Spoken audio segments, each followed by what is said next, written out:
Continuando con nuestra conversación sobre el interesante tópico del desarrollo histórico de la Iglesia Reformada, Guido Rojas me extendió una segunda invitación para que tratáramos el tema. El resultado de la conversación que iniciamos fue harto interesante y por esa razón hemos traído, con permiso de Guido, a nuestro canal este segundo video. Esperamos que pueda servir de mucha bendición para todos ustedes.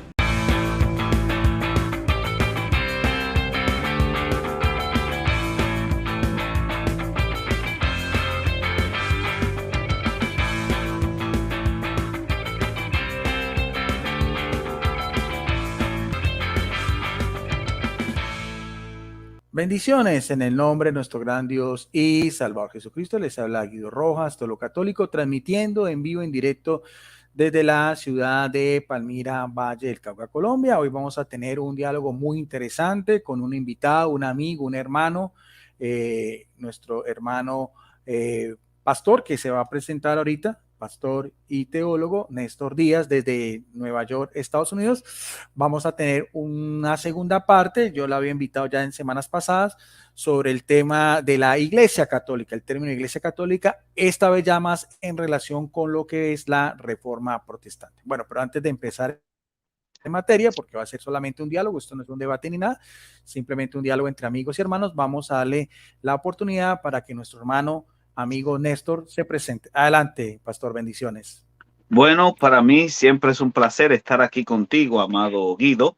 Un honor y también con toda la audiencia que te sigue, que sé que también es una audiencia que ama mucho el conocimiento de la palabra. Así que para nosotros es un placer y un gozo. Soy Néstor Díaz, para los que no me conocen. Dirijo el Ministerio de Formación Teológica, Formadores de Líderes, que tiene como fin educar a las personas que desean conocer a mayor profundidad las Escrituras con el fin de poder ejercer un trabajo ministerial de amplitud.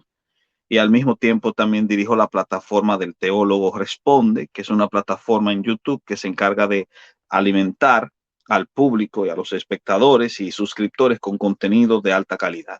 Asimismo, trabajo como uno de los miembros del equipo pastoral de la Iglesia Casa de Gracia aquí en el estado de Nueva York, en Queens especialmente, y sirviendo como siempre a todos los que les interese conocer mucho más sobre las Escrituras y la palabra de Dios.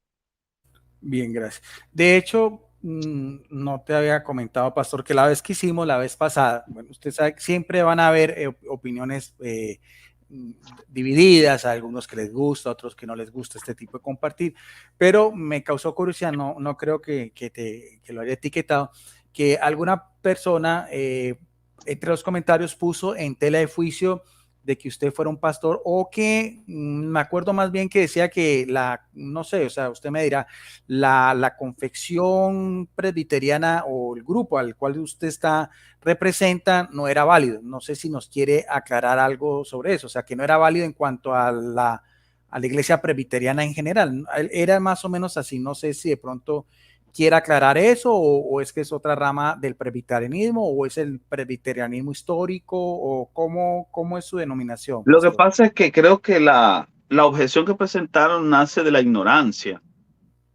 porque ciertamente el presbiterianismo es una denominación dentro de la Reforma, pero el modelo presbiterial es una tendencia, no es una denominación. Es decir, que una iglesia podría ser bautista y ser presbiterial, o incluso puede ser pentecostal y ser presbiterial. Es una tendencia que generalmente adoptan en torno a la visión de la forma de gobierno. Hay tres modelos de gobierno en una iglesia: el episcopal, el presbiterial y el congregacional. El modelo episcopal es el modelo que prima, por ejemplo, en el catolicismo romano, pero no solo en el catolicismo romano.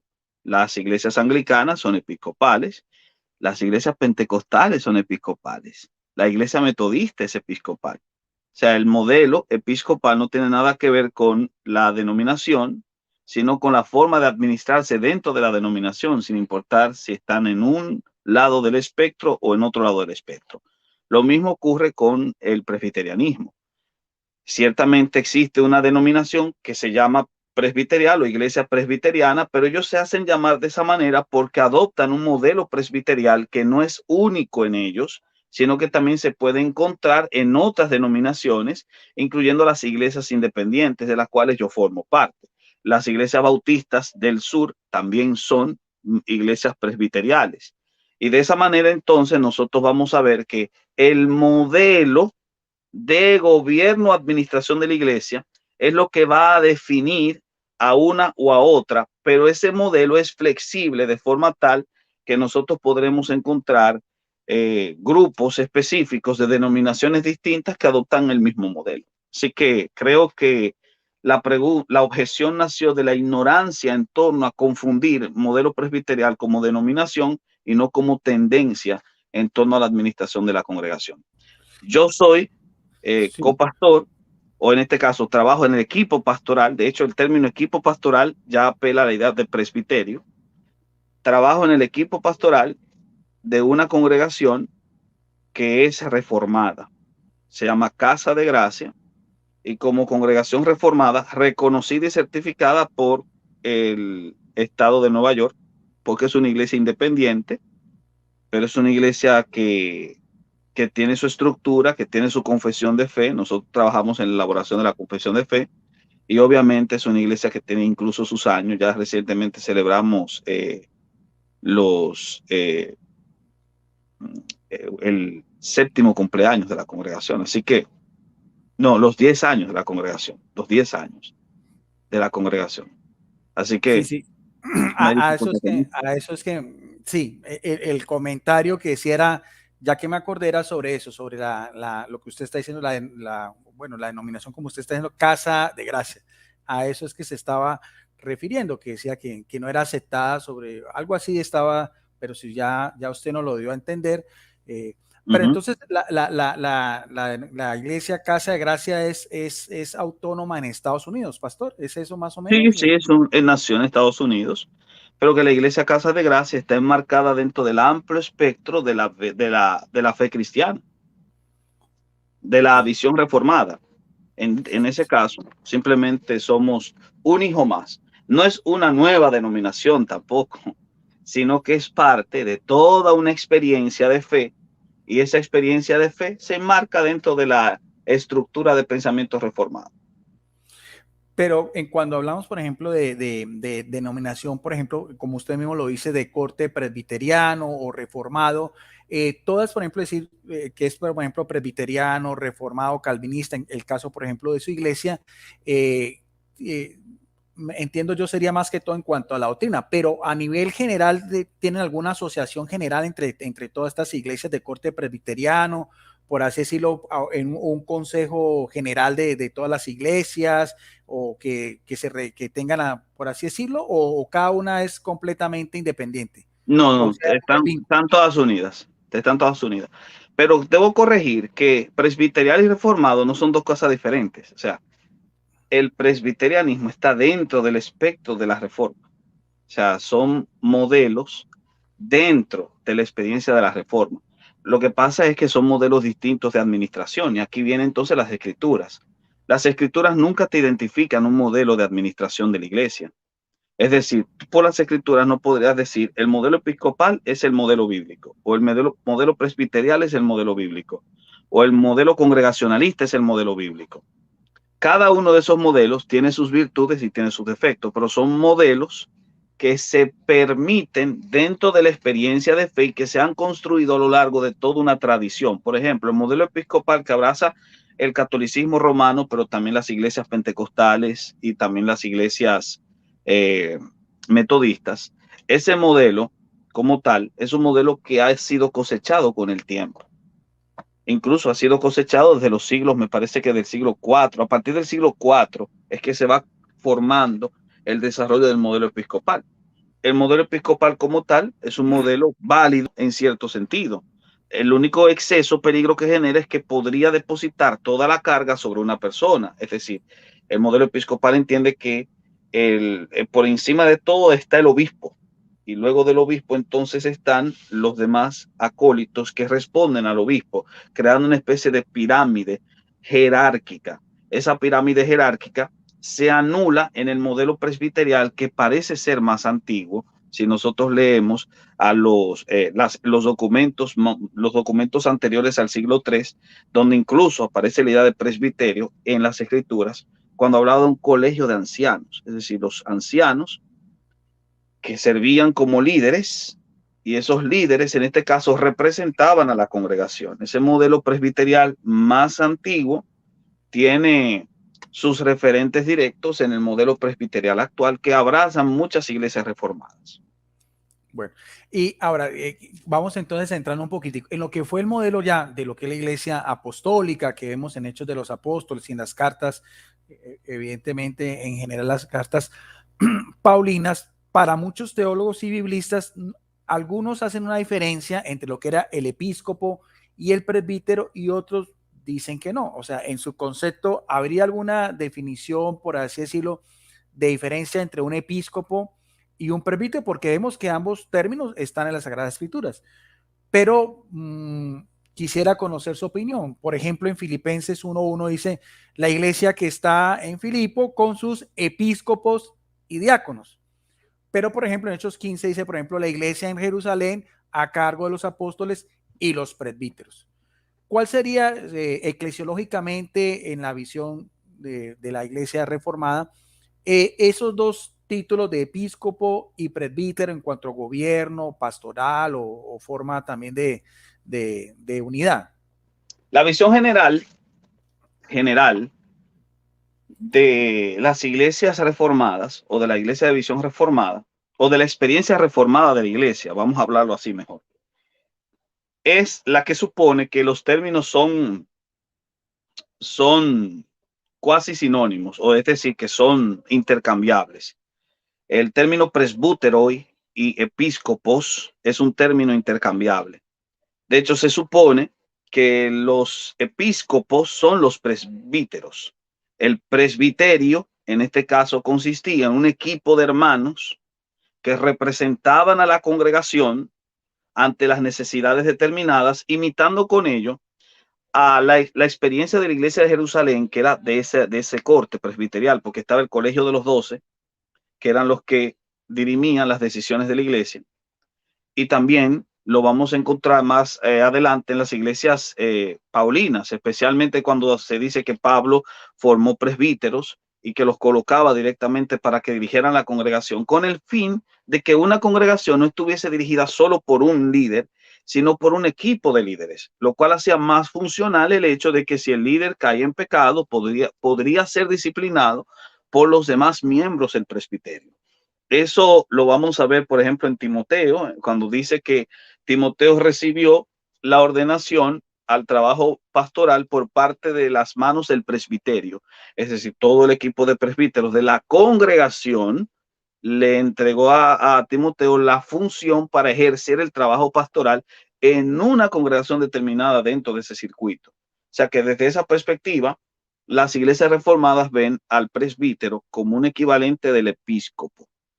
Donde podría haber diferencia es en el término poimen, que es el término que se utiliza para pastor, donde sí se habla de un pastor que se diferencia del obispo o del episcopo y del presbítero, porque este pastor representa al equipo ante la congregación, mientras que el presbítero o el presbiterio se encarga de representar a la congregación ante ese pastor. Esa sería más o menos la diferencia.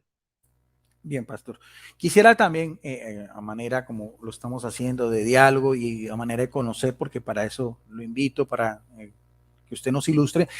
Tengo esta Biblia, pastor, creo, la Biblia de estudio de la herencia reformada. Es de corte presbiteriano, ¿no es cierto, pastor? Me parece que esa Biblia es de corte bautista. Me parece que han sido pero tendría que revisar. Sí tengo otra, que es la Biblia de la Reforma, que fue promovida por Ligonier Ministries. Ligonier Ministries había sido fundado por un presbiteriano llamado R.C. Sproul, que después se salió de la denominación presbiteriana y se inclinó entonces por una afiliación más cercana a los bautistas. Entonces, él unió a todos los representantes porque siempre mantuvo relaciones cordiales con los presbiterianos, siempre los consideró sus hermanos. Simplemente fue un cambio no de denominación, sino de lugar. Me parece que porque se mudó también y hay una serie de cosas ahí diferentes. Pero la cuestión es de que él unió a presbiterianos, unió a bautistas, unió a teólogos buenísimos del ámbito incluso anglicano, y armó toda una colección con todas las confesiones de fe de todos los grupos. Esa se llama la Biblia de la Reforma. Esa Biblia es más inclusiva a la hora de trabajar con todas las confesiones de fe dentro de la Reforma. Aunque esta también es muy parecida, porque también tiene a lo último las confesiones de fe, la historia del cristianismo y demás, pero pues esta sí se llama Biblia de la Herencia Reformada y es de la Reina Valera del año 1960. Dice, bueno, después yo tenía entendido que era de corte presbiteriano, pero quisiera conocer su opinión precisamente con dos citas bíblicas. La primera, la que dice Filipenses 1:1, que aquí la tengo, dice: Pablo y Timoteo, siervos de Jesucristo, a todos los santos en Cristo Jesús que están en Filipos, con los obispos y diáconos. Siempre me gusta, pastor, porque yo compro esta Biblia más que todo también es, no tanto por el texto en sí, sino lo que me encanta son las explicaciones a pie de página, porque eso es lo que me ayuda a mí a ilustrar y a tener una visión más amplia. Y en la explicación a pie de página dicen estos teólogos y biblistas, más o menos quisiera conocer si es más o menos su pensar, dice al respecto, bueno, da un poquito la descripción geográfica de Filipos, Macedonia, pero dice también obispos, ancianos, es decir, superintendentes espirituales, diáconos, aquellos que servían para las necesidades materiales de la congregación. ¿Sería más o menos el mismo pensamiento teológico Sí, suyo, sí, pastor? porque el concepto de episcopoi tiene que ver con la idea de supervisión. Por eso es que muchas veces se traduce como supervisores. Ahora, ¿qué sucede? Que la idea detrás del concepto de supervisión, nosotros la analizamos a la luz de lo que dice, por ejemplo, Efesios 4:11. Efesios 4:11 habla de la estructura de la iglesia. La estructura de la iglesia está compuesta de apóstoles, profetas, evangelistas, pastores y maestros.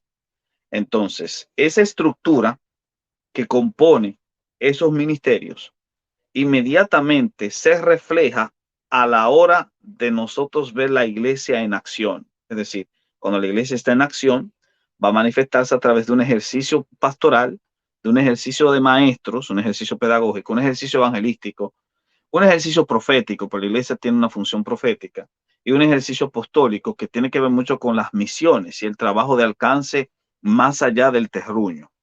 Ahora, esos 5 elementos tienen que tener por lo menos una configuración de representación ante la congregación. Y para que puedan ser representados ante la congregación, necesitan en este caso el presbiterio, el episcopado.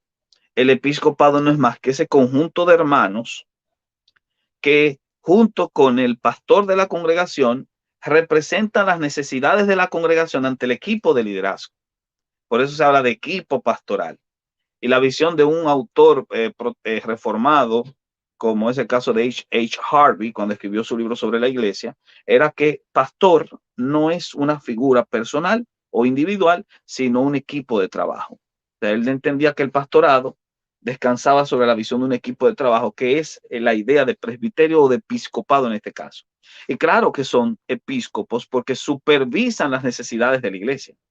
Ahora, podríamos decir que esa supervisión podría rastrearse a un circuito de iglesias determinadas. Eso es otra cosa, pero no se infiere del texto. Porque hasta el momento en el Nuevo Testamento, quienes ejercían la función de supervisar el circuito no eran los obispos ni los presbíteros, eran los apóstoles, que tenían una función mucho más adelantada. Entonces, desde las páginas del Nuevo Testamento, el episcopo está limitado a su congregación local y no al circuito más amplio. Eso del circuito más amplio es una función que van a asumir posteriormente a la era apostólica. No le escucho. Perdón, pastor. Y esta otra cita que también quisiera conocer su opinión, que me llama mucho la atención también cómo la iglesia era jerárquica y también pues cada uno de sus diferentes dones y carismas y funciones, está en Tito capítulo 1 versículo 5, donde dice requisitos de ancianos y obispos. Dice, por esta causa, está hablándole pues Pablo a Tito, te dejé en Creta para que corrigieses lo deficiente y establecieses ancianos en cada ciudad, así como yo te mandé. O sea, aquí podríamos entender que, de hecho, inclusive dice, explicación a pie de página, te dejé. Pablo tuvo que partir antes de dejar la iglesia completamente organizada. Creta, isla, el mar Mediterráneo, unos 265 kilómetros de largo y una media de unos 300 kilómetros de ancho. Ancianos, oficiales encargados de pastorar la iglesia de Cristo, como referencia a 1 de Pedro 5:1-4. Pero, ¿qué relevancia entonces tendría aquí, por ejemplo, Tito, que tendría más autoridad de nombrar presbíteros? O sea, aquí Tito sería un episcopo y estos ancianos serían presbíteros de menor rango. ¿O cómo se entiende teológica? ¿Cómo lo entendería usted éticamente este texto también, pastor? Bueno, en ninguna parte del Nuevo Testamento noto que haya un título referido a Tito. Es decir, nunca se asume cuál es la función de Tito, qué es Tito. Pero la tradición apunta a que Tito fue dejado allí como representante del apóstol para corregir las situaciones incómodas que se presentaban allí. Y obviamente, como era representante del apóstol, ejercía una función apostólica. Entonces, lo más cercano que podíamos nosotros dirimir de qué era lo que Tito hacía, era que ejercía una función apostólica como delegado del apóstol Pablo. Ahora, lo que tiene que hacer Tito es colocar orden, puesto que la función de Tito es temporal, pues la función apostólica es temporal. Y tiene que ser así, porque la función apostólica incluso ya estaba en su momento de caducidad. Lo que implica es el hecho aquí es que esta función delegada servía como marco temporal para corregir una situación. Pero como era un trabajo temporal, entonces Tito tenía que dejar sentadas las bases para que el problema no se mantuviese. ¿Y cómo era? Creando ancianatos, creando episcopados o creando presbiterios, porque el término anciano en griego es presbítero, por cierto. Entonces, en ese caso, la creación de los presbiterios iba a crear orden en las distintas localidades de esa isla. Y el presbiterio estaba en plural porque cada iglesia necesitaba no un presbítero, sino un equipo de presbíteros, para que así se mantuviese el orden, porque es imposible mantener orden solo con una persona dirigiendo. Se necesitaba un equipo de trabajo. Y tiene que ser de ese modo. Si no, entonces pasaría lo que ocurrió en Asia Menor en la época de Juan. Hubo un presbítero que quiso asumir funciones en unitario. Es decir, quiso convertirse en un presbítero en solitario que no respondía a nada ni a nadie y que él era ley, batuta y constitución en su iglesia y que todo se hacía como él decía. A ese sujeto Juan lo recrimina y dice que lo que él está haciendo no es correcto porque el trabajo de la iglesia no es el trabajo de una persona, sino de un equipo de trabajo ante la congregación. ¿A quién se refiere el apóstol Juan? A Diótrefes. Y justamente Diótrefes es el ejemplo de un presbítero que está ejerciendo funciones que no debe asumir, es decir, la función de creerse que es el único que dirige la congregación. El gran problema, el gran error del primus inter pares. El mejor ejemplo del primus inter pares en el siglo I es Diótrefes, de alguien que quiso, llenándosele subiéndosele la posición a la cabeza, decidió ejercer en solitario una función que correspondía a un trabajo colegiado. Y Juan lo condena. El apóstol Juan, con toda la autoridad apostólica, condena a ese ejemplo. Así que Tito no podría ser un Diótrefes en Creta. Tito tiene que ejercer una función derivada del apostolado para formar un equipo de trabajo en cada iglesia con el fin de evitar de que los desórdenes se limitasen, y la mejor manera de limitar los desórdenes es, por cierto, crear equipos de trabajo que dirijan cada una de esas congregaciones. Bien, entonces, ahí, avanzando un poquitico más, porque ahorita voy a tomar algo de los Hechos de los Apóstoles y también de la Biblia, porque quiero entrar un poquitico más también en la tradición, la historia del cristianismo, para conocer su opinión. O sea, vemos, yo lo veo así, pastor, usted mira, que Jesucristo, claro, delega a su iglesia. Creo que hay un primado o una misión especial de Pedro, se ve en algunos pasajes, pero que evidentemente era compartido sobre todo en Hechos de los Apóstoles, se ven los primeros capítulos también cierto liderazgo de Pedro. Primero que todo, quiero conocer su posición. ¿Cómo ve usted la misión de Pedro en la teología presbiteriana? ¿Cómo se ve? En la teología reformada, porque para que seamos más amplios, eh, porque prácticamente es mucho más amplio y más inclusivo ese concepto. Sin duda alguna, a la luz de los textos, especialmente como el caso de Diótrefes, nosotros estamos o miramos con cierta suspicacia y sospecha esto del primus inter pares o, o de que haya un obispo que esté por encima de todos. Este concepto del primado o de la primacía de unos sobre otros se mira con sospecha porque no se puede comprobar desde las escrituras, a menos que solamente tome un texto bíblico. Porque el único texto que podría servir para justificar una concepción como esa es el de Mateo 16, 18. Apelar a Juan 21 no sirve, porque si tú quitas Mateo 16, 18, el apacienta mis ovejas pierde sentido. Para que pueda haber una estructura marcada, necesito el texto de Mateo 16, 18, pero es el único texto que se tiene para ello. Y bien es sabido que en la hermenéutica no se puede construir una doctrina de un solo texto. Digo un texto porque los paralelos de Marcos y Lucas omiten la expresión y tú eres Pedro y sobre esta piedra edificaré mi iglesia. La omiten completamente la concepción total de la asunción que se le dice a Pedro. De forma tal que si se omite es porque los evangelistas no tenían o por lo menos los demás evangelistas, no consideraban que fuese algo tan relevante como muchos suponen. Así que desde esa perspectiva, el tema de la primacía de Pedro es un tema que se mira con sospecha. Ahora bien, ¿cuál es la evidencia total de que no podríamos interpretar a Mateo 16, 18 de ese modo? Por la reacción de los apóstoles después. Si se le hubiese entregado el primado a Pedro en el momento en que hizo su confesión, entonces no se explicaría por qué más adelante los discípulos estuvieron discutiendo sobre quién era el mayor. Discutían sobre quién era el mayor porque entendían directamente que todavía no había uno más grande. No se había decidido quién era. Y cuando Jesús tuvo la oportunidad de aclarar sus palabras, él lo que tomó fue a un niño y les dio una lección de humildad. Más aún, el mismo Señor, en el momento en que Jacobo y Juan pidieron estar el uno a la derecha y otro a la izquierda, que es la idea de primado también, Jesús dijo que entre los reyes y los reinos de la tierra siempre hay quien está por encima del otro, pero entre vosotros no será así, porque el mayor debe servir al menor y el primero será el último y el último será primero. La imagen detrás es de que el reino de Dios no es un reino jerárquico, no es un reino de jerarquías, porque si yo coloco jerarquías, anulo la soberanía de Dios. La única cabeza de la iglesia tiene que ser Cristo. Más aún, los títulos que nosotros descubrimos que se le asignan después al obispo romano no aparecen en la Biblia. Vicerregente de Cristo, vicario de Cristo, esos términos no aparecen en las escrituras. Son términos o títulos posteriores que el apóstol Pedro no conoció.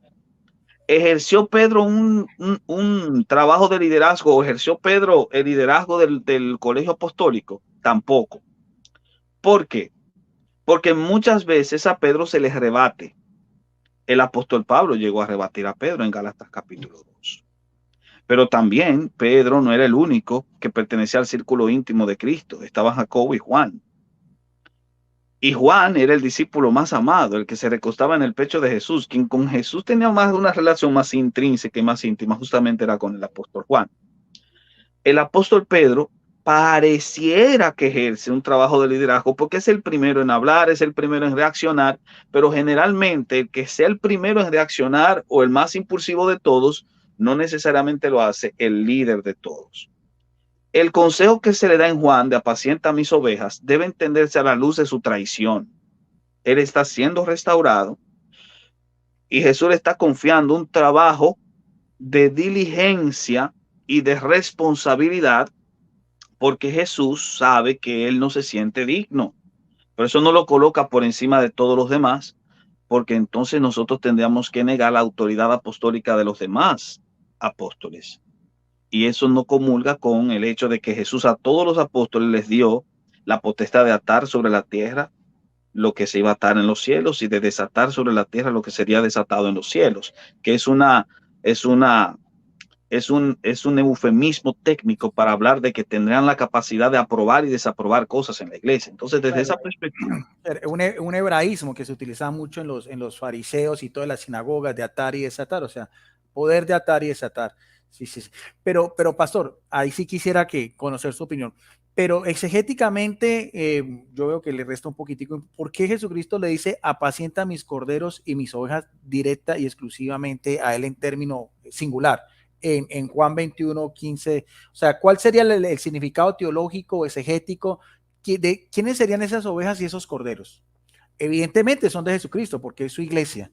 Pero ¿cómo lo ve usted? Porque creo que le restó un poquito de peso y me parece interesante conocer esta opinión porque realmente Jesucristo se está dirigiendo única y exclusivamente a él. O sea, sin hablar de primado ni unas cosas, pero ¿cómo lo ve también? ¿Quiénes serían entonces esas ovejas y esos corderos al cual Jesucristo le dice que él tiene que apacentar o guiar? Que era pues el sentido de un poimé, de un pastor. Bueno, sin duda alguna que está hablando de los corderos de Cristo, pero con relación a ese texto de Juan 21, 15 al 17 que estaba citando, la mejor forma de contestar es que esto es una triple reinserción de Pedro al ministerio apostólico del cual había caído. Verá, Pedro le negó 3 veces, ¿verdad?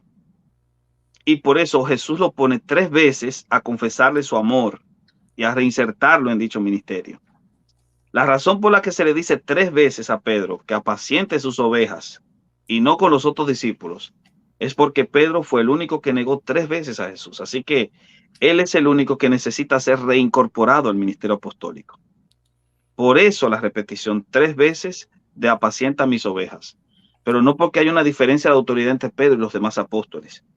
Pedro cayó del ministerio apostólico. Necesitaba ser reinsertado. Si él no hubiese caído del ministerio apostólico, nunca se le hubiese dicho, apacienta mis ovejas. Claro que Sí, tiene que apacentar las ovejas y las eso. ovejas de Cristo, por supuesto que sí, pero este trabajo no solamente es de Pedro, es de todos los apóstoles. Sí, sí. Pero ¿por qué ahí singular a Pedro, pastor? ¿Solamente usted lo ve en relación a la triple negación? Porque está siendo reinsertado. Esa es la idea del contexto como tal. Por eso Pedro se entristece, porque Claro. justamente Jesús le está recordando que él cayó de donde había caído y le está reinsertando otra vez a la posición que tenía. No puede ser entendido de otra manera. Tiene que ser entendido así, porque si no, no calzaría con el sentido total del pasaje. Bien. Además, nótese que Jesús sacó aparte a Pedro. Los discípulos no estaban ahí cuando él hizo esa triple aserción con Pedro. Si hubiese sido una información para que todos la asumieran, lo hubiera dicho de forma pública, pero Jesús sacó aparte a Pedro para reinsertarlo porque era un trabajo de restauración. Jesús estaba haciendo con Pedro una paráclesis. Bien. Y siguiendo en ese texto, pastor, porque a mí me encanta mucho dialogar, yo esto lo veo como un aprendizaje en ese mismo texto que estamos teniendo como referencia, en el sentido pues de toda la perícopa. Quisiera también conocer su opinión porque me llama mucho la atención, no solamente esa parte también, claro, ante una triple negación, una triple afirmación. De hecho, inclusive que usted que conoce también el griego, creo que se utiliza los términos ágape y fileo, o sea, porque Jesucristo estaba pidiendo un amor mucho más Uh -huh, cercano, no un amor más general, sino un amor fileo que es hasta el extremo. uh O -huh. sea, tal cual como el amor que tuvo él por la causa de la salvación. Y quisiera también conocer, pastor, su opinión, porque me interesa mucho también lo que sigue en el versículo 18 y 19. Dice, de cierto te digo, cuando eras más joven te ceñías e ibas donde querías, mas cuando seas ya más viejo extenderás tus manos, te ceñirás otro y te llevará a donde no quieras. Y esto es como un enigma porque dice Juan, pues no da a entender esto que nos dice acá. Esto dijo dando a entender con qué muerte había de glorificar a Dios. Y dicho esto, añadió, sígueme. En explicación que da pie de página estos biblistas bueno, evidentemente protestantes, sean presbiterianos o bautistas, dice, extenderá tus manos. Probablemente se refería a una muerte por crucifixión. La historia cuenta que Pedro fue crucificado cabeza abajo, glorificar a Dios. La muerte de Pedro como un apóstol fiel honraría al Señor como lo hizo la de Cristo en el mismo Juan dice 12, 27, 28, aunque de una manera mucho menor. Sígueme, el llamado al discipulado que implica la fe, la obediencia y la imitación de Cristo. Pastor, usted en su conocimiento, en su historia, todo eso, esta profecía, la Iglesia Católica la toma también como el futuro martirio hacia el año 67 en la colina Vaticano, donde fue crucificado cabeza abajo en tiempos del emperador Nerón. ¿Comparte usted esa idea o tiene otra visión? ¿O cómo ve usted esa profecía de 17, del versículo 17 y 18? Ok. Lo primero que debo decir es que la tradición que señala que Pedro murió en Roma, crucificado cabeza abajo, es una visión que se acepta en cualquier tradición y confesión, ya sea reformada o no. Pero no se acepta de forma infalible, de modo tal que incluso puede ser cuestionada y analizada. Ciertamente Juan nos presenta la forma como Pedro moriría, pero el pasaje, tú mismo lo has visto, es enigmático. La única referencia que puede ser por crucifixión es la palabra extenderás tus manos. Pero la imagen de extender las manos también es la de una persona que está colocando las manos hacia adelante para que otro se la tome y lo lleve a donde él no quiere ir, que justamente es la idea detrás del texto. Y esto es importante que se note porque la referencia a la muerte de Pedro en Roma es una referencia que surge de la famosa leyenda del Quo Vadis, pero la leyenda del Quo Vadis descansa sobre Eusebio, que es quien trata este tema, y Eusebio recopila esos datos de unas fuentes que él considera confiables, pero sobre todo de Clemente de Roma, que es el primero en hacer una referencia a dónde Pedro murió. Clemente dice que en Roma se conservan los trofeos del apóstol Pablo y del apóstol Pedro, pero Clemente de Roma no nos da explicaciones de cómo murió. Si murió crucificado, si murió crucificado cabeza abajo porque no se sentía digno de morir como el maestro. Esas informaciones son muy posteriores, son tradiciones muy posteriores. Y tradiciones posteriores no necesariamente son infalibles, muchas de ellas son falibles. Lo que sorprende es que hay una Haggadah que el Talmud rescata, que es más o menos contemporánea a Clemente de Roma, que es la que señala que Pedro murió en Jerusalén, que Pedro murió en Judea, porque todavía se conservaban notas sobre el ministerio de Pedro entre los judíos y en las tradiciones rabínicas, que por cierto después terminaron compilándose en el Talmud. Así que la imagen de Pedro muriendo en Roma, aunque yo pueda creerla, y de hecho yo no la negaría, pero no es infalible. Puede ser revisada. De hecho, los hallazgos arqueológicos que alguien coloca como prueba de que se hicieron excavaciones en el sarcófago que está en la cripta debajo del altar mayor de la iglesia, de la Basílica de San Pedro, que se encontró una persona sexagenaria, han sido cuestionados. Porque parece que quienes hicieron el hallazgo, quienes hicieron el estudio, ya estaban predispuestos a las conclusiones, de forma tal que se han hecho análisis de revisión y no hay una conclusión definitiva en torno a ello. Por lo tanto, nosotros tenemos que entender la posibilidad abierta de que Pedro no haya muerto en Roma. Esa es una posibilidad que no se puede negar de cuajo, a menos que uno esté cerrado dogmáticamente. Y la otra cuestión es respecto a la cita de Clemente. Cuando Clemente habla de los trofeos de Pedro y Pablo, el lector presupone que cuando habla de trofeos se está hablando de martirio, pero puede ser que también tengamos que revisar la cita de Clemente. Así que desde esa perspectiva, yo no podría asumir a pie juntillas que Pedro murió en Roma. Sé que murió de una forma violenta porque el texto lo indica, o por lo menos se presupone que lo indica, y al mismo tiempo puede ser que sea por crucifixión, por el extender los brazos, pero después de ahí no tenemos más información, salvo un grupo de tradiciones que son muy posteriores en su descripción a los hechos y a cuando ocurrieron los hechos. Bien interesante, sí. Y pastor, y con respecto a Pablo, es otro gran apóstol que viene después, el apóstol a los gentiles, el apóstol a las naciones. Sabemos pues el papel importantísimo de Pablo, las mismas epístolas que son base fundamental de la doctrina cristiana y demás, la misma autoridad que también él mismo tiene y que no consultaba, también él mismo nombraba episcopo, nombraba presbíteros y demás, ese celo apostólico. De hecho, inclusive el mismo Lucas después centra su atención especialmente en él hasta el capítulo 28, su llegada a Roma. Se presupone que él también fue secretario del que estaría en ese momento, en ese arresto domiciliario. Algunos historiadores, porque yo consulto mucho, por ejemplo, a historiadores, por ejemplo, como Justo L. González o Pablo Deiro y demás, dice también la tradición de que Pablo después fue de ese arresto domiciliario, posiblemente viajó a España y que después regresó también, lo que más o menos es la tradición, que en tiempos del emperador Nerón, hacia el año 64, hacia el año 67, ambos fueron martirizados. Aquí quiero agregar algo también para conocer su opinión, porque no estamos en un debate ni mucho más. Esto es un No, compartir. claro, claro, no se preocupe. No, se lo digo a la audiencia para que no van a decir que es que estoy tratando No, no, no, claro. No, esto es un conversatorio, hay que sí, entender. no, y con el pastor ya nos entendemos muy bien porque es la misma postura también de diálogo. Y por eso dicen que posiblemente el que haya muerto Pedro crucificado era por ser judío, de acuerdo a las mismas normas, tal cual como Jesucristo, porque era una pena máxima que no se le aplicaban a los ciudadanos romanos, que por sí era morir decapitados, como el caso de Pablo, que por ser judío, pero tenía ciudadanía romana, que también es parte de esa tradición de que fue decapitado en Roma.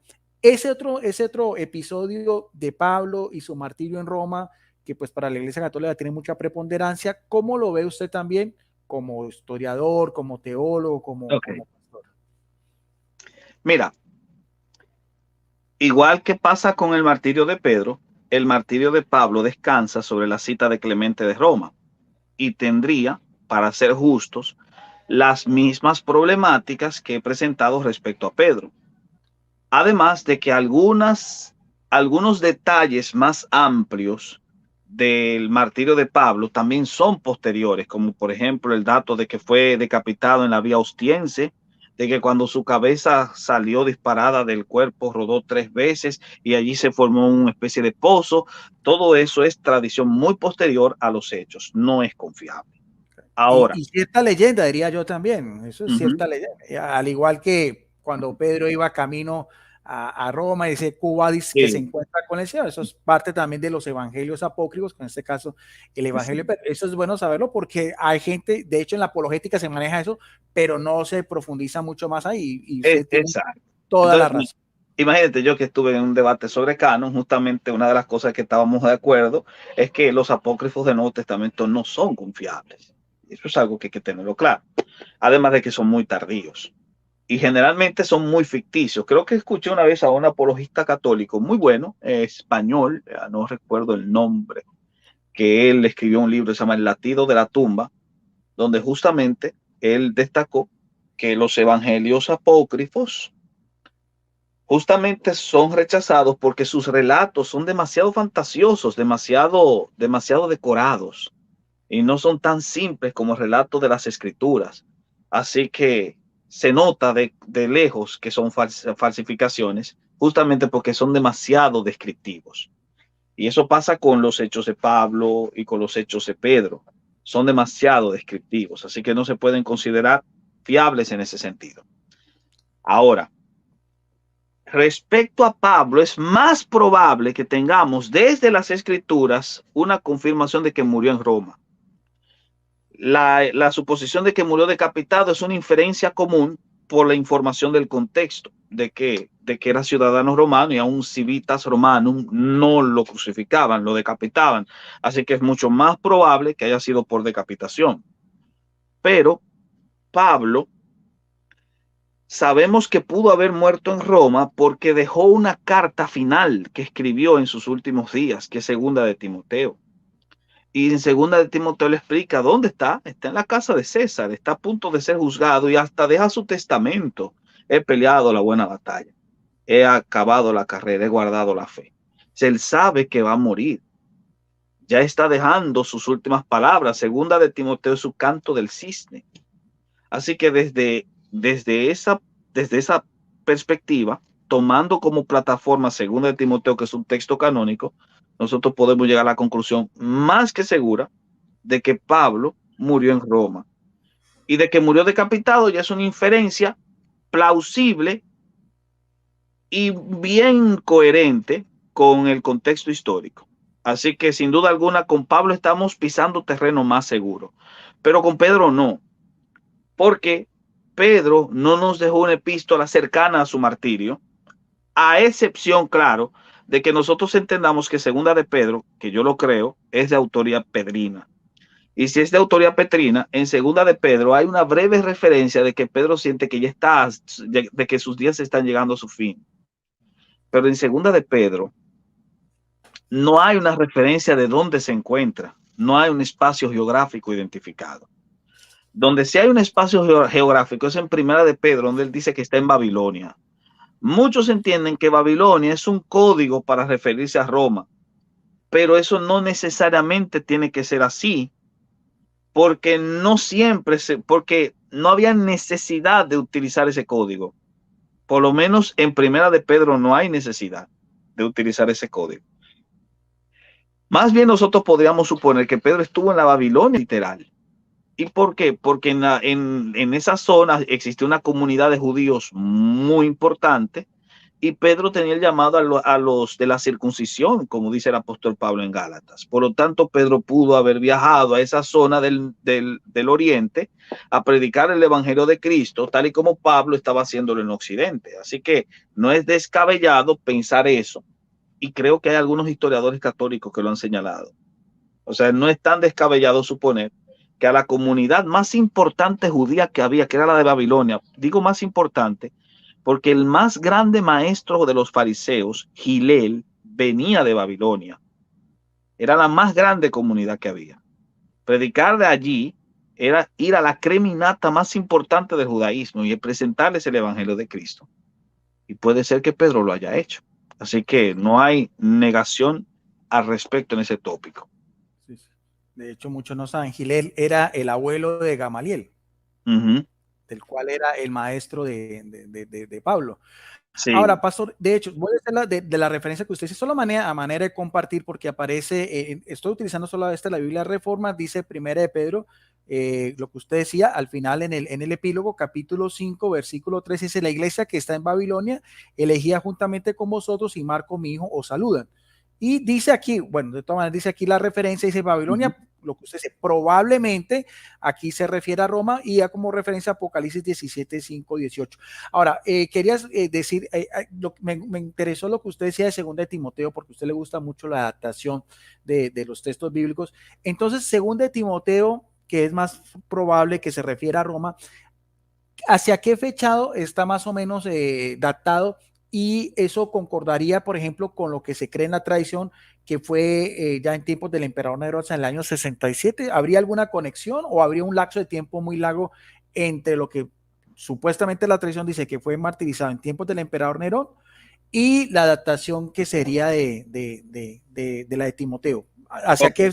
¿Hacia qué fecha está aproximadamente Timoteo, pastor? Mira, respecto a las fechas, entramos otra vez en terreno pantanoso, porque la tradición no nos ha dado una fecha específica. Hay dos fechas plausibles, 65 y 67. Esas son las dos fechas plausibles. Ahora, esas dos fechas plausibles, como se supone que ambos, Pedro y Pablo, murieron martirizados en Roma, lo que se ha tratado de identificar quién murió en el 65 y quién murió en el 67. Hay quien dice que fue Pablo quien murió en el 67 y Pedro en el 65. Pero hay quien dice que no, fue Pablo quien murió primero en el 65 y Pedro en el 67.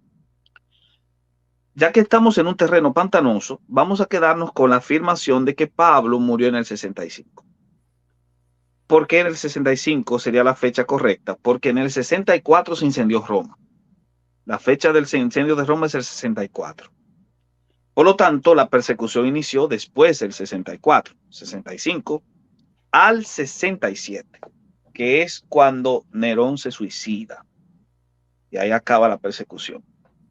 Entonces, entre el 65 y el 67 hay 3 años. Si Pablo murió en el 65, segunda de Timoteo tiene que ser fechada en el 65.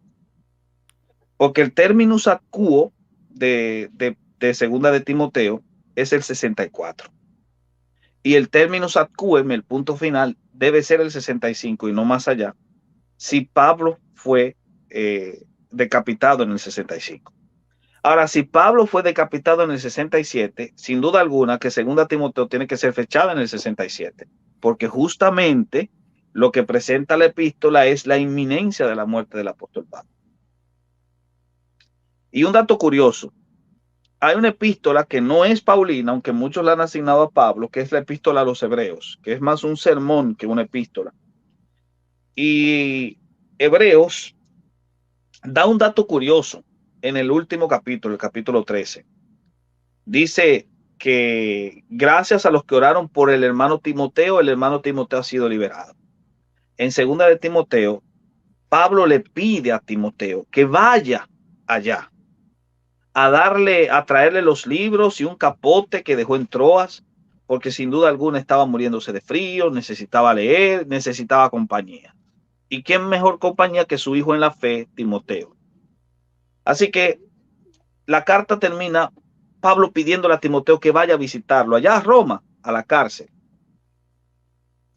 ¿Qué dice la inferencia común de Hebreos 13?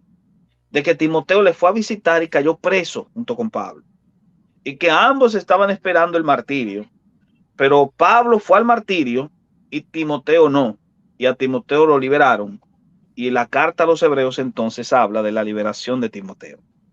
Lo que indica en este caso que la carta no puede ser escrita por Pablo porque Timoteo fue liberado después de la muerte del apóstol Pablo. Eso es lo primero. Y lo segundo en este caso es directamente que Timoteo, en este sentido, siendo librado por parte de las autoridades romanas, entonces pudo haber sido librado en una fecha posterior al 67 después de Cristo. Más o menos. Bien. Eso sería algo así por el tema. Qué interesante es. De hecho, nunca había tenido esa conexión que usted está hablando de la carta a los hebreos. Sí sé, bueno, deducen algunos biblistas que la carta a los hebreos pudo haberla también, dice que pudo haber sido Bernabé, que posiblemente porque era levita, o el mismo Apolos, o inclusive algunos, hasta el mismo Clemente, obispo de Roma. En su opinión, ¿quién cree que escribió Hebreos? ¿O es irrelevante? Bueno, ¿O tiene otro candidato? yo soy de la opinión de Orígenes. Orígenes dice que el autor del epístola a los hebreos solo Dios lo conoce. Pero si me dieran a elegir, coincido mucho con William Barclay. William Barclay, en su comentario a la epístola a los hebreos, da una serie de argumentos para decir y para llegar a la conclusión de que la epístola de Hebreos es de autoría apolina, es decir, de Apolos. Apolos sería el autor de la epístola a los hebreos. ¿Por qué? Por 3 razones. Uno, Apolos era de Alejandría. Y en Alejandría se utilizaba mucho el método alegórico que maneja el autor de Hebreos. Segundo, los judíos de Alejandría, como Filón, no solamente manejaban el método alegórico, sino que habían asumido algunas concepciones derivadas del pensamiento platónico, como el mundo de las ideas, y las ideas que son espirituales y las sombras que son las realidades físicas. Las realidades físicas son sombras de las realidades espirituales. Eso lo encontramos en el libro de Hebreos. ¿Por qué? Porque él habla de que el templo es sombra de Cristo y de que Moisés construyó el templo de acuerdo a la sombra de lo que vio. O sea, desde esa perspectiva, el autor de Hebreos está manejando muy bien la forma en la que los judíos de Alejandría se expresaban. Segundo, es muy versado en el conocimiento de las escrituras del Antiguo Testamento, cosa que se dice que era una característica y cualidad de Apolos. Y por último, en este caso, él habla de que hay alguna tradición que otra que señala que Apolos pudo haber dejado un texto escrito de alta relevancia, como sería justamente ese, el de Hebreos. Ahora, sí te puedo decir que Hebreos no puede haber sido escrita más allá del año 70. O sea, el terminus ad quem de Hebreos debe ser el 65 si Pablo fue martirizado en el 65, o el 67 si a Timoteo lo liberaron en esa fecha con el final de la persecución. Pero, pero no puede ser más allá del 70 porque en Hebreos todavía se piensa que el templo de Jerusalén está en pie y todos sabemos que el templo fue destruido en el 70. Así que esa sería más o menos la fecha para Hebreos. Bien. Pastor, le voy a hacer una pregunta bien interesante. ¿Por qué cree Ujú. usted, pastor? O sea, porque yo sé que la concepción teológica suya es primero pues, la Biblia y todo para los católicos es Biblia y tradición. ¿Por qué creo en algo tan sencillo pero también tan relevante como puede ser, por ejemplo, lo que estamos hablando del martirio de Pedro y de Juan, por ejemplo, Pedro en compendio jovánico? ¿Por qué? Y también Pablo también no sea Juan o sea también Timoteo, la carta, no especificaron realmente la muerte de estos dos apóstoles, sino que tenemos que ir a fuentes extrabíblicas, posiblemente la tradición, otros escritores. Eso nos da a entender de que la Biblia no nos contiene toda esa información, o usted lo ve algo irrelevante, pastor, porque a mí me llama mucho la atención precisamente lo que usted está haciendo, la carta a los hebreos, la carta de Timoteo, y por qué no dicen, bueno, y Pablo murió finalmente decapitado y el otro murió posiblemente crucificado, dependiendo, por ejemplo, si es compendio joánico o compendio paulino, pastor. ¿Usted cree que esas lagunas o esos baches, y que también son importantes para la historia del cristianismo, que no se encuentran en la Biblia, son relevantes o no son relevantes, pastor? Ok, te voy a responder de tres formas. Primero, no son relevantes para temas de salvación y para dogmas de fe. Por supuesto que no. O sea, no me ayuda en la fe ni me la anula el hecho de saber si Pablo murió decapitado o murió de anciano, o si Pedro murió en Roma o murió en Judea. Eso no es relevante para la salvación. Los dogmas de fe están bien definidos. Así que, en cierto sentido, esa información no es relevante. De ahí que no sea necesario que se mencione en las escrituras, que son normas de fe y conducta. Segundo, el tema de la sola escritura es importante porque es un principio reformado, pero el principio de la sola escritura no es solo escritura, que hay que hacer una diferencia entre sola y solo. Los reformados no creemos en la solo escritura, sino en la sola escritura. La diferencia es que en solo escritura se rechaza la tradición, no se recurre a la tradición, no sirve de nada. La tradición, como no es infalible, no es necesaria, es un aditamento que incluso puede hasta entorpecer la interpretación correcta de la escritura y por lo tanto la rechazamos de cuajo. La sola escritura, por otro lado, no niega las fuentes transversales, no las niega. Las supone necesarias, importantes, pero no relevantes.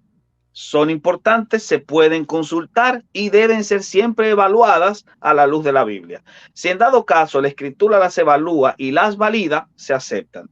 Si las invalida, no se aceptan, porque al final la regla de fe es la Biblia, no la tradición. Entonces la tradición no se rechaza, se revisa, se apela a ella, pero se apela a ella siempre teniendo en consideración que será evaluada por las escrituras. Y eso es lo que hemos hecho hasta ahora. Por ejemplo, yo he comparado las tradiciones respecto a la muerte del apóstol Pablo y comparándola con las escrituras, obviamente puedo llegar a una conclusión específica.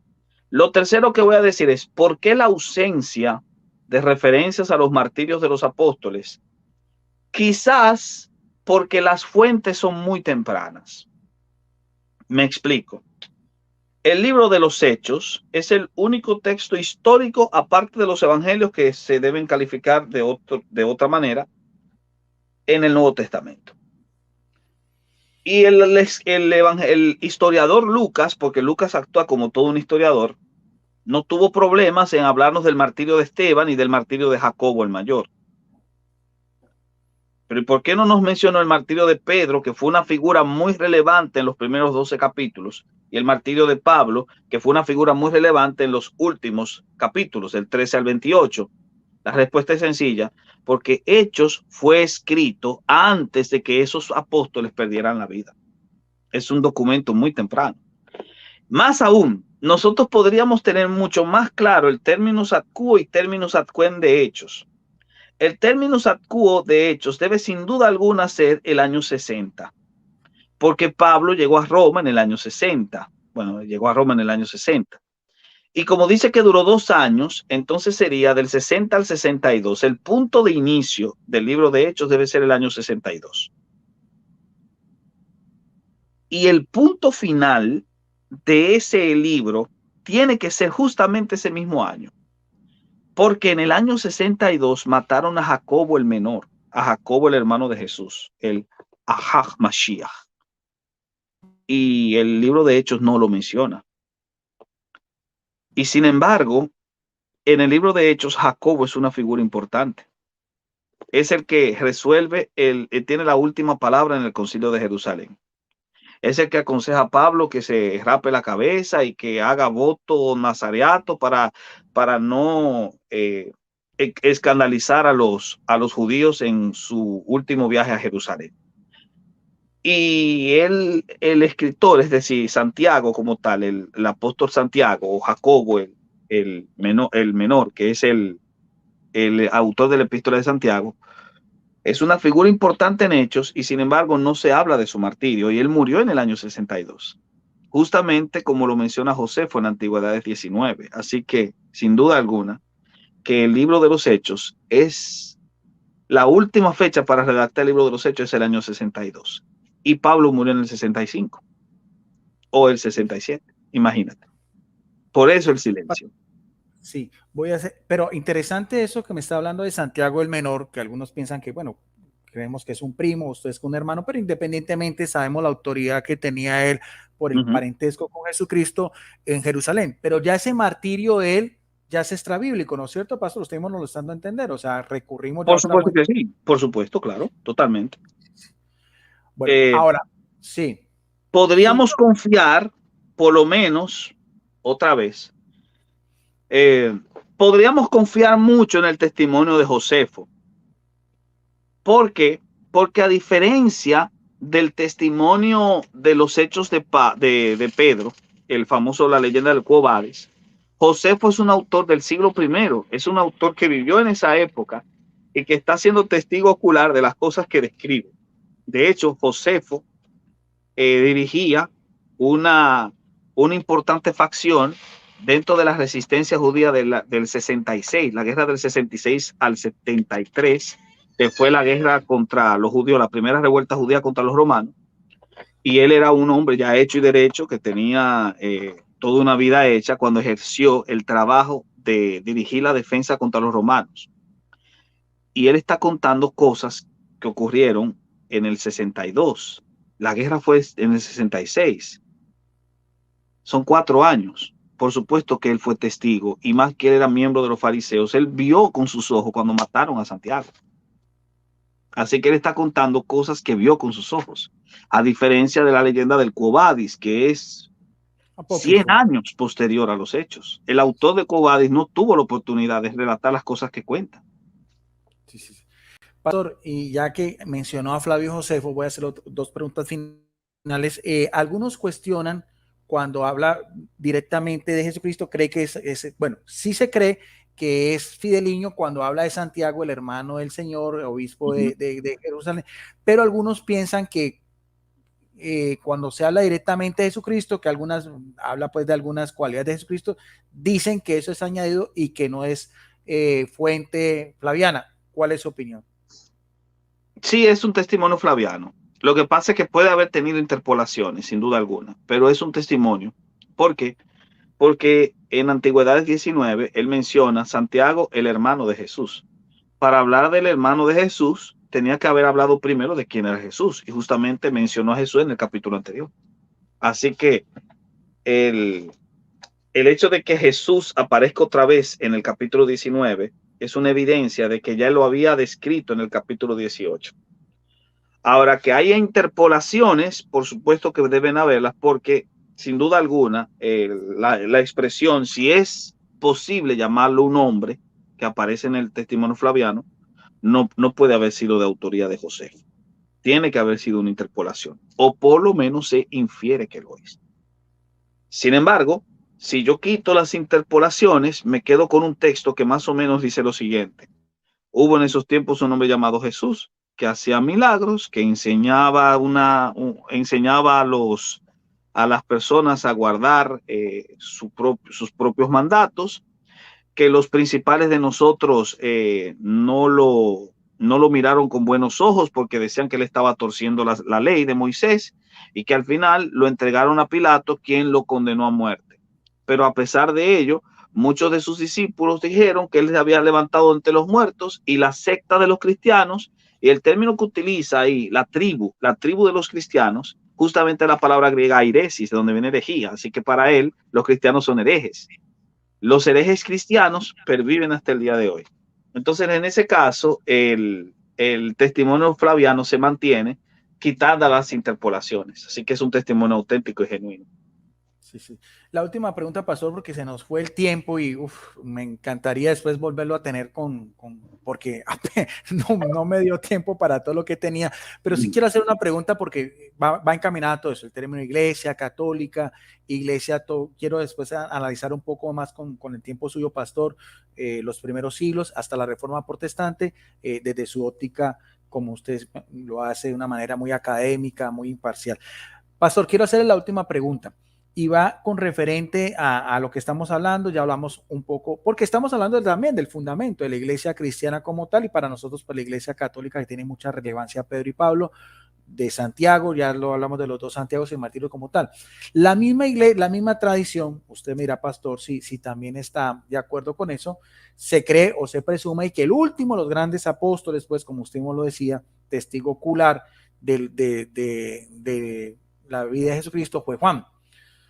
Yo sé, pastor, de que de pronto usted por sus mismos estudios, cree que todos estos, y nos lo va a entender, de todos estos escritos neotestamentarios, son unas fechas un poco anteriores que algunos historiadores o biblistas, por ejemplo, católicos, los sitúan un poco más adelante. Por ejemplo, que es el compendio joánico, para los biblistas católicos, más o menos se presume que es entre los años 90 y finalizando el 100. Voy a hacerle una pregunta, pastor, primero con eso y en relación también porque me parece interesante también la carta del obispo Clemente Romano hacia el año 97, que dirige desde Roma a la comunidad de fieles en Corinto, atravesando el Mediterráneo hasta Grecia, donde posiblemente, supuestamente vivía Juan, que era el que lideraba estas iglesias en Asia Menor, que es Turquía, las 7 iglesias también del Apocalipsis. ¿Cómo analiza usted, pastor, ese hecho de que de pronto un obispo de Roma interfiriera en una jurisdicción que no era la suya y en una región, en un país limítrofe, donde posiblemente en esa época estuviera viviendo Juan, y que hace también lo que es el final del compendio joánico, que se entiende que es el Evangelio de Juan, sus 3 cartas y el libro del Apocalipsis? Esa sería la pregunta a finalizar, para cómo usted analiza ese contexto histórico también. Bueno, primero lo primero. Sin duda alguna, el apóstol Juan ejerció una labor muy importante dentro de lo que tiene que ver con el circuito de las iglesias de Asia Menor, siempre y cuando entendamos que el Juan de Apocalipsis, capítulo 1, versículo 3 en adelante, es el apóstol Juan y no el presbítero Juan, ya que Papías habla de que habían 2 Juanes, Juan el anciano o Juan el teólogo y Juan el apóstol. Entonces, a menos que Papías esté equivocado y haya confundido a uno con otro, deberíamos creer por lo menos el testimonio de que en esa época habían 2 Juan, que posiblemente Juan el presbítero era discípulo de Juan el apóstol, y que este discípulo de Juan el apóstol justamente es el editor final del Evangelio de Juan, y es el que agrega, por ejemplo, algunos de los tópicos que sabemos que no pudieron haber sido escritos por Juan porque son referencias extemporáneas. Ese mismo podría ser el autor de las epístolas juaninas, no necesariamente el apóstol Juan. Esa es una suposición. Yo, por mi parte, me inclino más por la posición que asume de que Juan el apóstol es Juan el presbítero. Esa es mi posición. Es el mismo, o sea, el mismo Sí. autor del Evangelio, las tres cartas y el Sí, Apocalipsis esa es mi opinión. ¿Por qué? Es el mismo discípulo amado. Sí, porque si me atengo al análisis del texto y no al testimonio de Papías, porque el testimonio de Papías puede ser falible, pero si me voy al texto, descubro que el autor de Juan, el Evangelio, utiliza el mismo estilo que encontramos en las epístolas. Por lo tanto, el autor de las epístolas utiliza el mismo estilo gráfico y el mismo estilo sintáctico del autor del Evangelio, incluso hasta las mismas expresiones. Sin duda alguna, el análisis interno me da a mí a entender de que es el mismo autor. Cosas diferentes con Apocalipsis, que en Apocalipsis no se ve el mismo estilo, lo que ha llevado a que muchos supongan que o Juan escribió el Apocalipsis adrede, utilizando un estilo distinto para que no se les reconociese, ya que estaba cautivo en la isla de Patmos, o simplemente por la naturaleza del libro. El libro es de naturaleza escatológica, así que visiones y este tipo de cosas ameritaban un lenguaje un poquito más grotesco y esa quizás sea la diferencia en el estilo. Eso sería lo primero. Y pastor, antes de continuar, y esa leyenda que dice que, no me acuerdo cuál fue el emperador, pero que dice que Diocleciano. Diocleciano, exactamente. No, perdón, Diocleciano, no, perdón, Domiciano. Domiciano. Diocleciano es de finales del Sí, siglo finales de III. 302, 303. Claro, con el que finaliza las persecuciones. Sí, sí. Exactamente, que fue puesto en una caldera de agua hirviendo y que ahí salió y que ahí fue desterrado a la isla de Patmos. ¿Comparte esa leyenda o le parece que no es relevante? Porque daría a entender que ahí fue donde fue desterrado a la isla de Patmos, donde escribiría el Apocalipsis. ¿Tiene alguna relevancia? No creo que sea relevante porque la leyenda también es tardía. La leyenda es tardía. Se ha asumido, no es una leyenda de propiedad exclusiva de una denominación particular, o sea, la puede creer cualquiera, no hay problema, pero no es relevante porque es tardía, no es infalible. Puede ser revisada, ese es un punto. Ahora, el asunto con la leyenda es que te permite por lo menos explicar por qué en vez de matarlo lo desterraron a la isla de Patmos. Pero eso tampoco necesariamente tiene que ser la única explicación de su destierro. En ese sentido, en ese caso, si asumimos como tal que las epístolas, el Evangelio y Apocalipsis fueron escritos por Juan, entonces lo que hay que ubicar es la fecha. Hay unos estudios interesantes propuestos por Geldenhuis que señalan que por lo menos, Apocalipsis es anterior a la guerra de los judíos del 66. De hecho, te animo a que tú puedas ubicar un poquito esa información. Ellos señalan que las evidencias internas del libro te señalan que el templo todavía estaba de pie cuando fue escrito el Apocalipsis. Y sí, es verdad, el Apocalipsis capítulo 11 presenta el templo todavía de pie. No había sido destruido el templo. Así que es posible que el Apocalipsis sea del año anterior al año 70, por lo menos. Otro dato curioso es también una referencia de Josefo. En guerras, Josefo menciona que cuando los romanos tiraban piedras con las catapultas a la ciudad, ellos utilizaban una contraseña diciendo, ahí viene el hijo, ahí viene el hijo. Así decían los judíos dentro de la ciudad, ahí viene el hijo, para avisarle a todos de que salieran corriendo porque se venía una piedra grande para encima de ellos. ¿Por qué ahí viene el hijo? Es una referencia que Josefo da, pero ¿por qué esa expresión? No tiene sentido a menos que nosotros entendamos que los cristianos judíos que vivían en Jerusalén habían hablado de la destrucción de la ciudad como una evidencia de la venida del Hijo de Dios. El juicio de Dios vino a la ciudad que mató a Jesús a través del ejército romano y ese juicio fue en ese sentido una venida o la venida del Hijo del Hombre. Y desde esa perspectiva, si fue el juicio, en ese caso, la venida del Hijo del Hombre, entonces los autores o el autor del Apocalipsis tendría en mente el contexto inmediato de la destrucción de Jerusalén para dar este tipo de explicaciones que después se cumplimentaron en la guerra, porque cuando nosotros leemos el Apocalipsis, vamos a ver que esta referencia, ahí viene el Hijo, también va muy emparentada con la imagen de la lluvia de granizo, que muchos autores señalan es una imagen de esa lluvia de piedras lanzadas por las catapultas romanas contra la ciudad. No es una tesis concluyente, pero es una tesis interesante. Eso es algo que hay que tener en Y consideración. en ese caso, pastor, Babilonia de 17 y 18 sería Jerusalén. Babilonia la Babilonia Grande. sería Jerusalén, sí. Claro. Sería un Y hay simbolismo de otros, Jerusalén. claro, hay Cosa otros que, curiosa, sí, cosa curiosa, porque si es así, entonces si tenemos que asumir alegórica la referencia de Segunda Pedro, Babilonia sería Jerusalén, no sería Roma. Esa es otra cosa. Diría que Pedro estaba en Jerusalén en ese momento. Ahora bien, la viene la pregunta de otra contraparte. sí, sí, claro. Vuelvo a decir, esto no es una Claro, tesis es concluyente. hipótesis, sí, claro, sí. No es una tesis concluyente, como no lo es las demás, no son concluyentes. Siempre estamos en terreno pantanoso porque las fuentes documentales son escasas al respecto. Pero sí te puedo decir algo desde las escrituras, y en este caso voy a responder a tu pregunta de Clemente de Roma. Es que Clemente de Roma posiblemente tiene su aparición en el libro de Filipenses capítulo 4 versículo 3. Si Clemente, el Clemente de Filipenses 4:3 es Clemente romano, entonces vamos a descubrir que Clemente de Roma, número uno, no era originario de Roma, posiblemente era originario de la península de los Balcanes, justamente en la ciudad de Filipos y esa zona, que fue compañero de Pablo y que a él le dolía la condición de las iglesias de esa zona, así como del Asia Menor.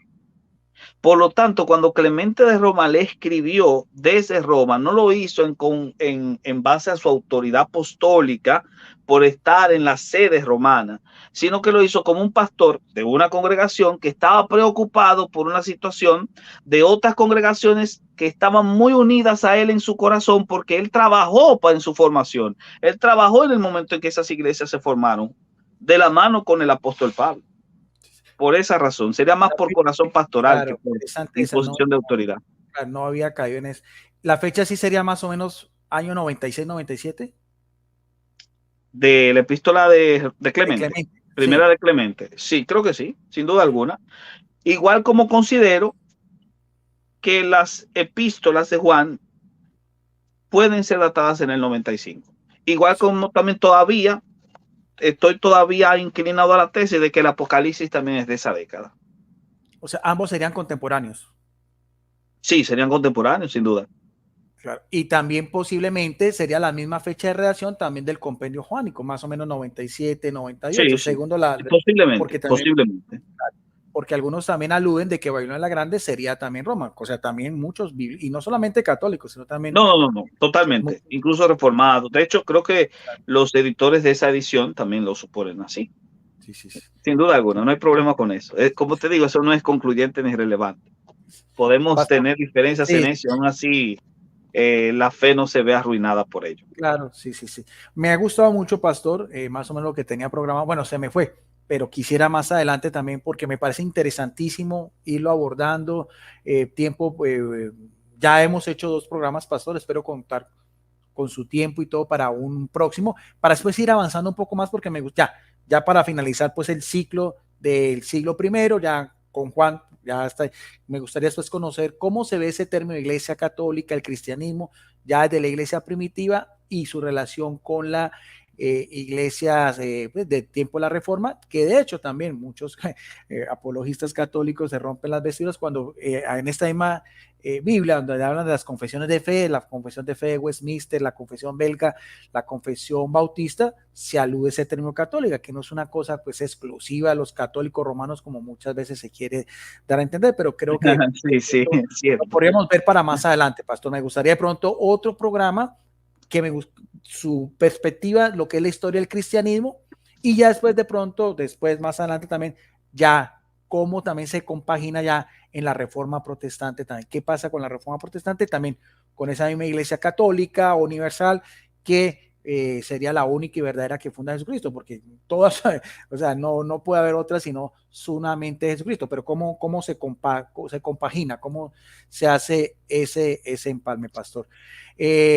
Le agradezco muchísimo, Pastor, por su tiempo, por su amabilidad. Se aprende mucho de usted, se ve su cultura, su educación, su bagaje, y nos lo ha explicado de una manera muy interesante. Creo que tuvimos un promedio de 40, 45 personas, un chat muy activo.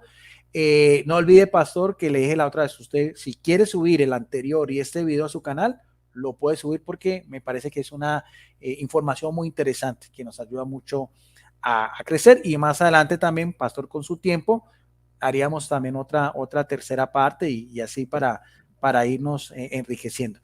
¿Algún mensaje final, pastor, para que quiera concluir esta emisión? Y si quiere una oración, con mucho gusto. Recuerden que lo más importante siempre será analizar las informaciones importantes de nuestra fe en base al texto de las Escrituras. Las Escrituras sí son suficientes para poder evaluar todos nuestros dogmas de fe y conducta. Eso no niega que no recurramos a fuentes transversales, a la tradición inclusive, pero siempre evaluándolos desde la Escritura. Porque desde la Escritura es donde verdaderamente se configura la base de la iglesia. Concluyo con una imagen. En un reciente debate que sostuve, mi contraparte estaba hablando de que el canon era como una especie de casa en construcción. Los fundamentos son, en este caso, esta estructura que vemos en el siglo I, pero que el canon completo sería el edificio sobre el cual se construye la estructura. A eso yo le respondí, ¿qué tal si el fundamento es el canon y la estructura es la iglesia? Esa imagen es mucho más coherente con el apóstol Pablo en Efesios 4. En ese sentido, las escrituras siempre serán la base de toda la iglesia, y toda experiencia eclesial que se sustente en las escrituras, sin importar cómo se llame, siempre comulgará con la experiencia mística del cuerpo de Cristo. Esas serían mis palabras.